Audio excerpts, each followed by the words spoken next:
แล้วก็ก่อนอื่นเมื่อก็ขอพี่น้องทักทายสบายดีสักกันเลยกันเนาะปีนซ้ายปีนขวาพวกทักทายสบายดีสักกันเลยกันสวัสดี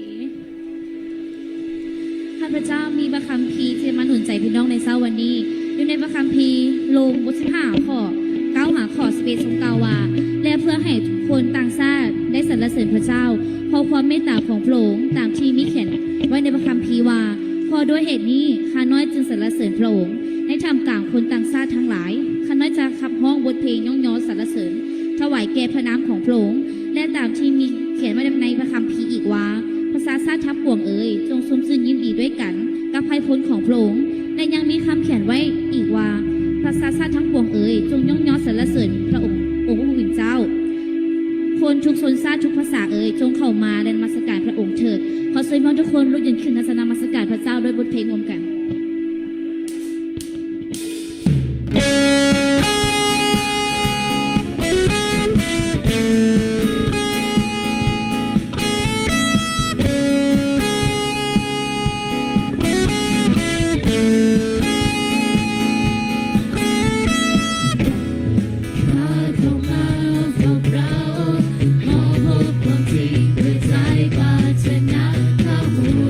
พระคุณาสัจจา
บรรทมในหางยา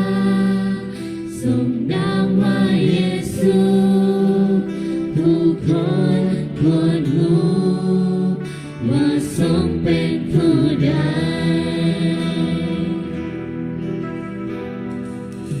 เปรียบพระชนเต็มร้อยผู้คนในจิตใจด้วยความห่วงใยที่ได้เสด็จมาบรรทมในหางยาทรงนามว่าเยซู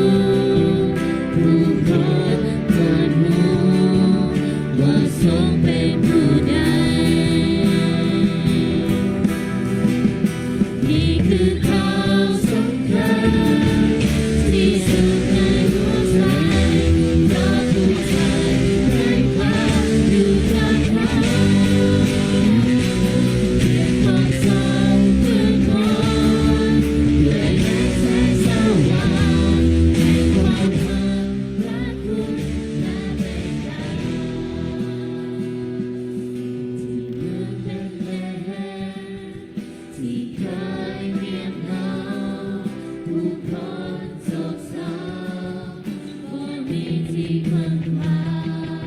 เราเว้นลำพอแสงแต่ได้แห่งความหวังผู้คนทุกสายผู้นั้นเสด็จมา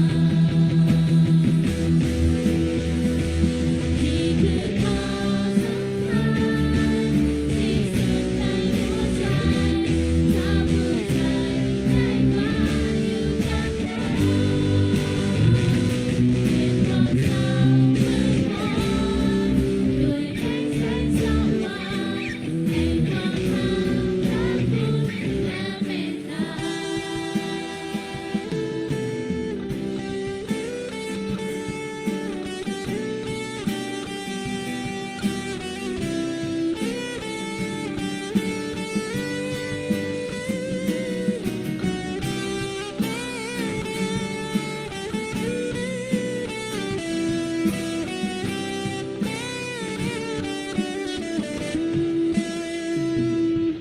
ที่เมืองเบธเลเฮมที่เคยเงียบเหงาผู้คนโศกเศร้าบ่มีที่พึ่งพาตะเว้นลำทอดแสงปานกายแห่งความหวั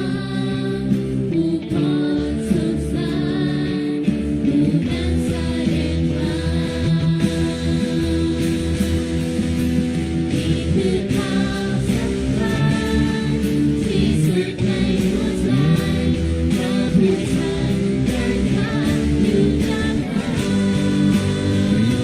เพียงความ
ช่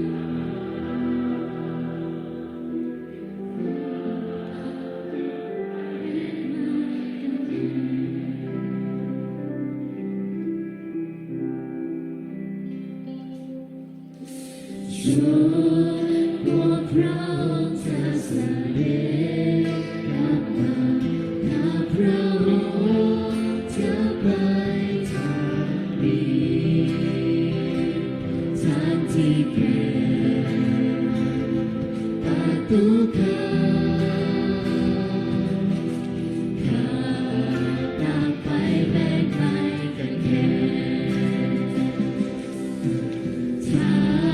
งสุดท้ายที่ข้าพระองค์ได้ไปข้าน้อยจะ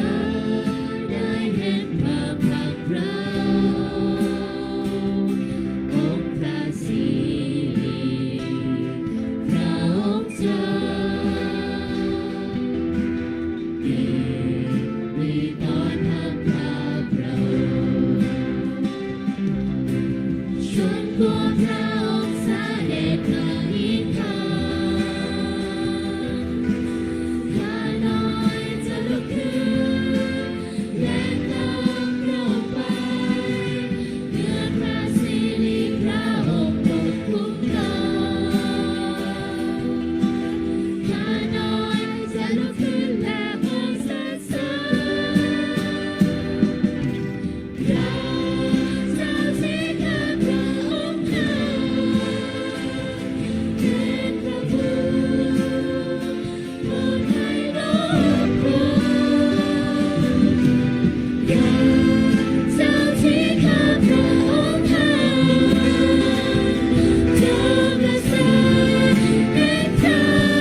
พวกทุกคนจดจ่อที่จะเบิ่งพระองค์พระเจ้าค่ะ